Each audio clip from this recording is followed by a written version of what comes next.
What is up, everyone, and welcome to a shorter episode of Game and Movie Podcast.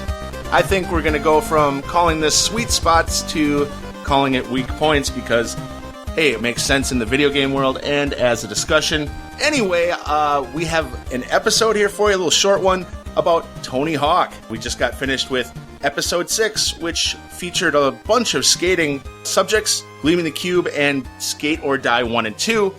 This one is going to focus on Tony Hawk and all of its playable characters. And with me right now is a newbie to the cast, a babe, Nate Northway. How are you doing?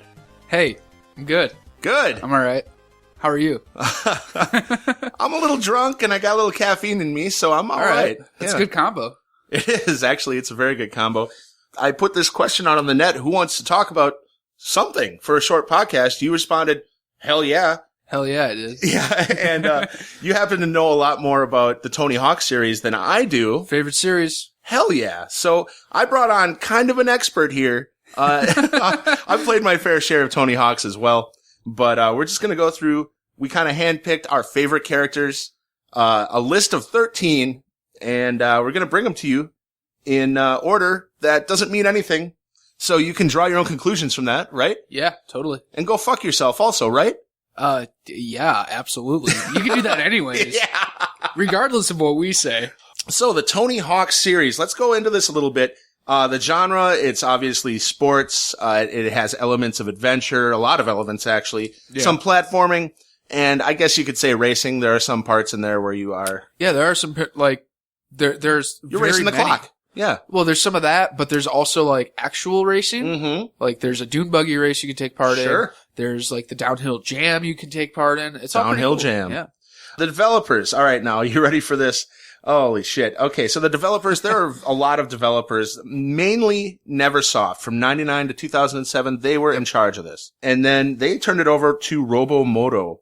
They're from 2008 to present. Other developers who have helped out and made the game for specific platforms, Vicarious Visions, they did the all handheld versions from 2001 to 2007, Edge of Reality, Natsume, Treyarch, Shaba Games, HotGen, Gearbox Software, Beanox, Visual Impact, Toys for Bob, Supervillain Studios, Page 44 Studios, Create Studios, Buzz Monkey, Big Bit, Disruptive Games, and I feel like I'm making words up right now.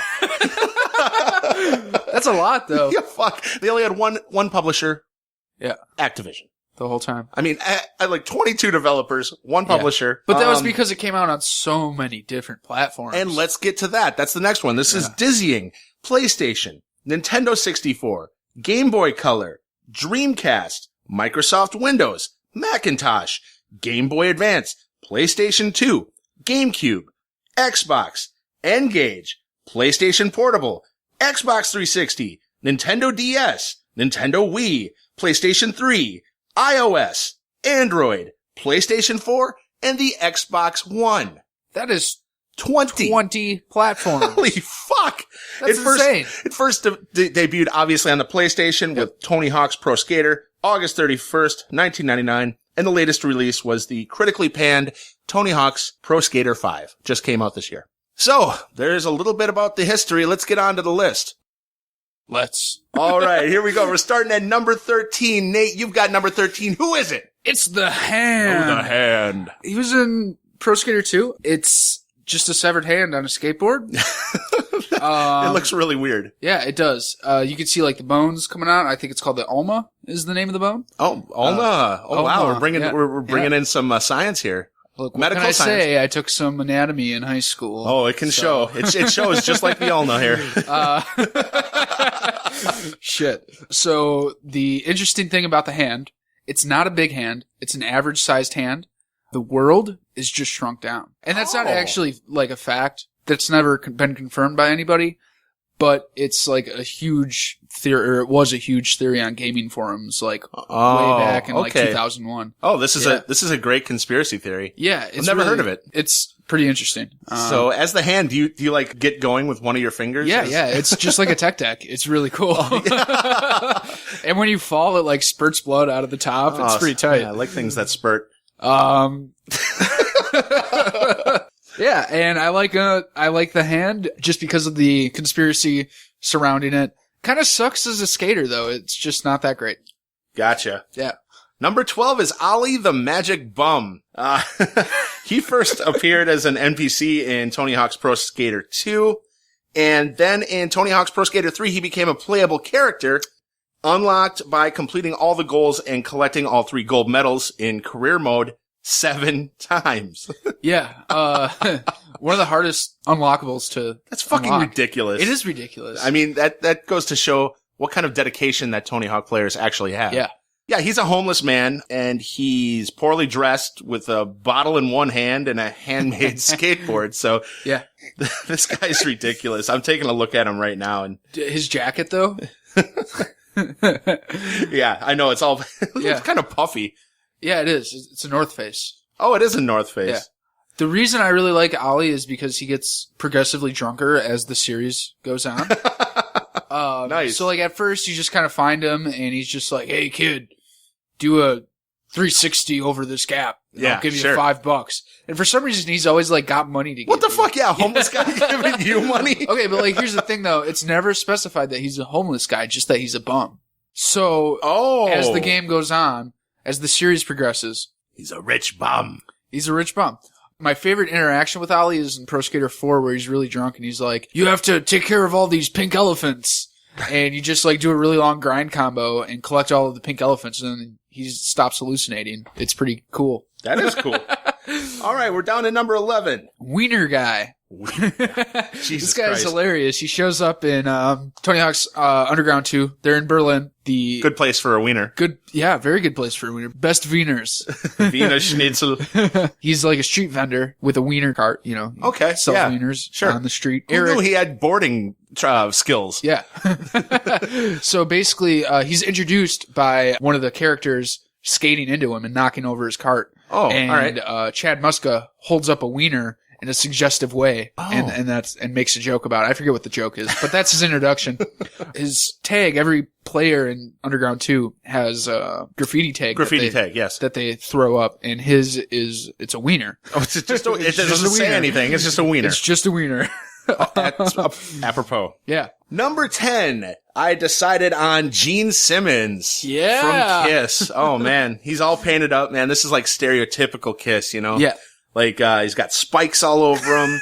He's got like this leather football armor with like studs and painted up with the ponytail going straight up. Oh, man. Of course he's got his tongue out too. But he first appeared in Tony Hawk's Underground. He has no real specific role in the story mode, but he's unlocked after completing the Underground on normal difficulty. And there's a level named Hotter Than Hell named after one of his band's hits and taking place around an arena that's hosting a Kiss concert, which begs the actual question, why is he outside and not inside playing? I mean, if it's for a Kiss, maybe this is before the show? Oh, well, that level doesn't play into the story mode at all either. Right. Yeah. On the stage. Okay.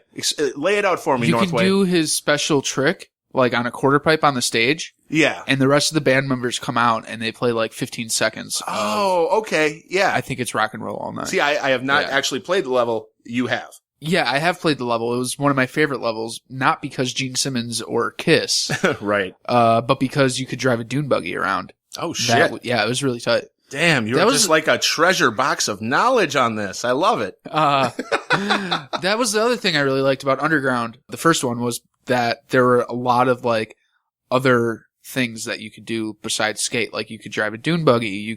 There's a car in one of the first levels you could drive. You could like really mess some shit up in New York. It's just really cool It brings stuff. much needed variety to the series that was kind of getting stale at the moment. Yeah.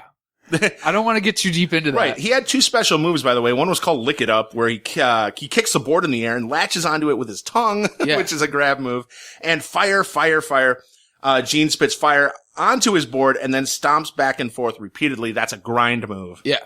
So, and if I'm not mistaken, that grind move is also like a lip trick, and that's what's used to trigger Kiss coming out. All right. Fire. Yeah. Well, who's next? It is the Neversoft Eyeball.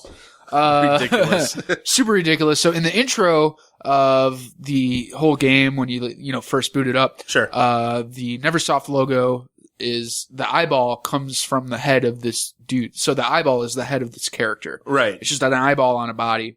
And in the intro, he falls off the skateboard, and then a spike comes down, and it makes the O of the Neversoft logo. And that becomes a playable character after, I forget what the criteria is to unlock him, but pretty easy to unlock him in Pro Skater 3. Playing as an eyeball on a skateboard is really surreal. It's pretty funny, yeah. But he's a terrible skater. Oh. Terrible skater. Yeah, okay. The default stat points are just terrible.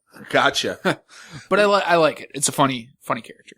The next one is, I believe, quite a popular character, Spider-Man. That comes in at number 8. Spider-Man was featured in Tony Hawk's Pro Skater 2. He can be unlocked by getting 100% in career mode with a skater that's created by you, which is awesome, I think. That's a unique parameter. Yeah, I think so too. I think that's one of the few times I've ever heard of you unlocking something with something that you created, which is, that's out there. He has 4 different outfits. Well, first of all, he was kind of included in this game because Neversoft had the license to do so at the time. They created the PlayStation 1 video game Spider-Man. Right. And so they're like, well, why not throw him into the fucking game? So they did. And yeah, he has 4 different outfits. He excels as a vertical skater. And I know that you have he's not my favorite. Yeah. Maybe you didn't know how to use him or, I don't know. Maybe everyone plays the game a little differently, you know? Yeah, that's a lot true. of people, rely on grinding skills. A lot of people rely on. Yeah, that's my thing.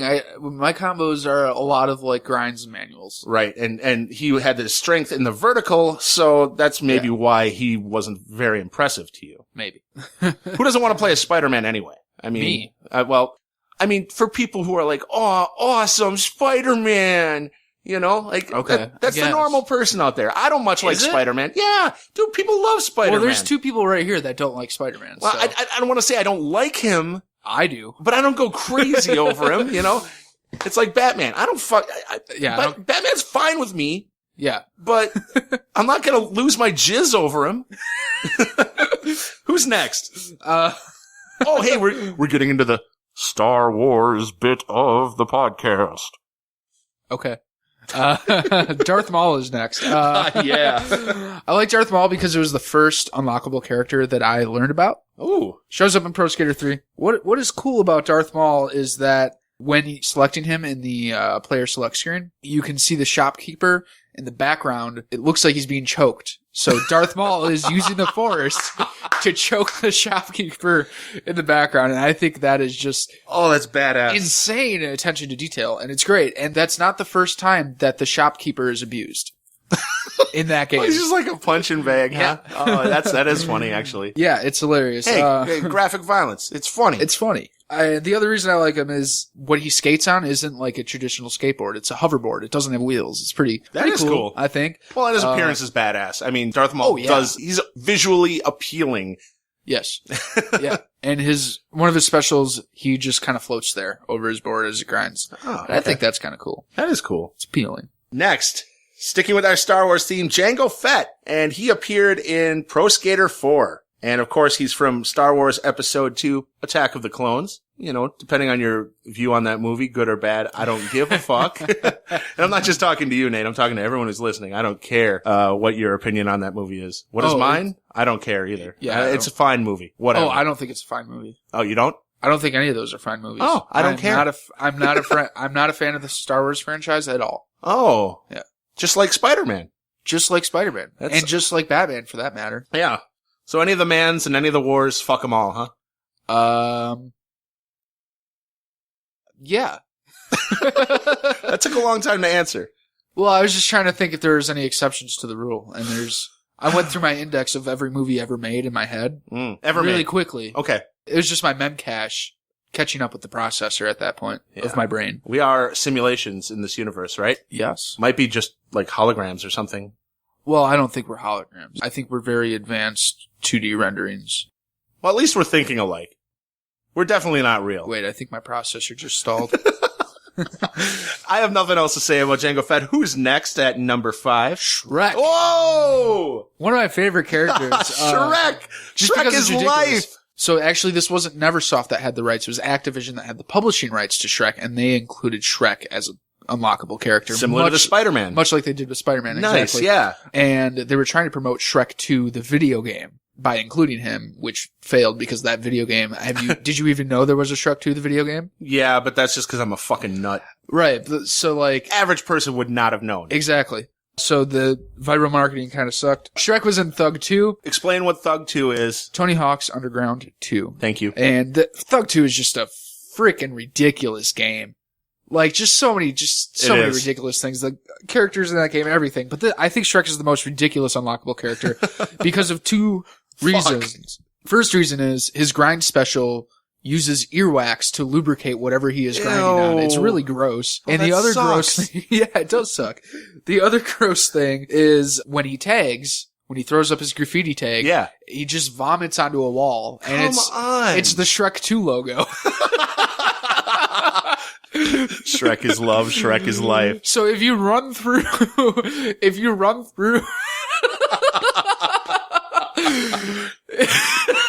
By the way, we're both drinking Brenner beer, our sponsor, where everything they do starts with art. We're happy. We're happy back here. I just needed to get that fucking sponsorship put in there. So if you run through career mode in Tony Hawk's Underground 2 with Shrek, every level has the tagger, like, help this tagger and get, like, a stat point. Sure. Every level has one of those. Yeah. Or, like, 5 of those, I think. So every time you help the tagger, you just vomit onto a wall. God damn it. Number 4, Doom Guy. Now, if you guys don't know what Doom Guy is, just, you do, actually. The game Doom, the character, that's his fucking name. I mean, that's his name. That's his Doom name Guy. As canon. That's crazy. Yeah, Doom Guy. That's fucking stupid and unoriginal. No, that's great. But back then, like, what was it? The 90s, early 90s, and id Software were doing their thing. They're just, no, it's the Doom Guy. That's it. All right. Yeah. So I'm okay with that. So Doom Guy appeared as an exclusive unlockable in Tony Hawk's Pro Skater 3, and he's a PC character, which makes sense. Doom comes from PC. And, so he's super exclusive. Yeah, he's super exclusive. That's why I never played him. Tony Hawk's Pro Skater 3 was ported by Gearbox. They're a decent developer. They're great. They do, Borderlands. Oh, and Borderlands is wonderful. One of my favorites. So just typing in IDKFA, that's the cheat that unlocks the Doom Guy.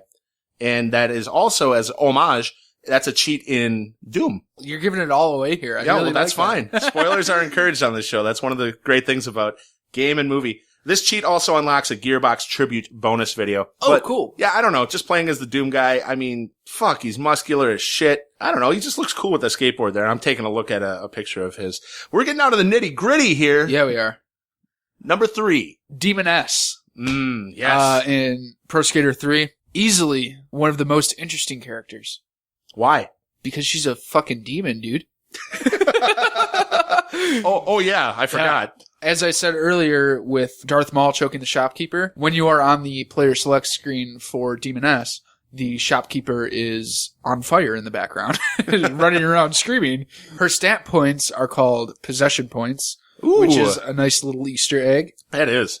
Like they put attention into every detail. Yeah, they really Neversoft do. is great. They really do. And she's got great specials. And she's also like 8 feet tall. Oh god. Yeah, it's pretty kick-ass. That's probably about as tall as Shrek. Or is Shrek really I don't know. Short? So the thing about, that was one of the things I liked about the earlier games is you could like specify a height. So you could say like 5 foot 3 inches. Oh. Whereas I think it was starting with Underground 2, it was just a sliding scale. So there was no specific measurement. It was just like less tall or more tall. Okay, sure. And they just landed somewhere on that scale. Okay. So I don't know how tall Shrek actually measures. Because I know that's adjustable. I know how crucial that detail is. To some people, it's very, very crucial. Yes.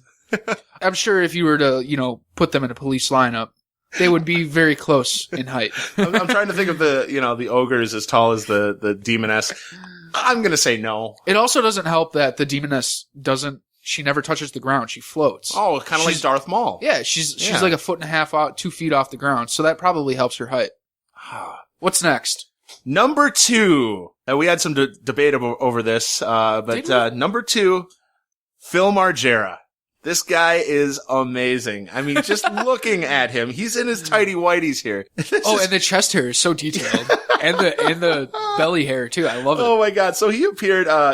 First of all, he's also known as Fat Boy. Yep. You can tell why. He kind of looks like me, actually. If you were to see me in my tighty whities, we have the similar body type. He's one of the stars of Jackass. He's the father of Bam Margera, and he appeared as a supporting character in Tony Hawk's Underground 2. Phil can be unlocked completing story mode on easy, so he's not that hard to unlock, and such a satisfying character to play as. Who wouldn't want to play as this guy? He's just it's really fun to play with him. I remember you saying, and something that came up in my head, like when he spills, you can just see his fat jiggle. Yeah, it jiggles. Oh god. Like, again, the attention to detail by Neversoft.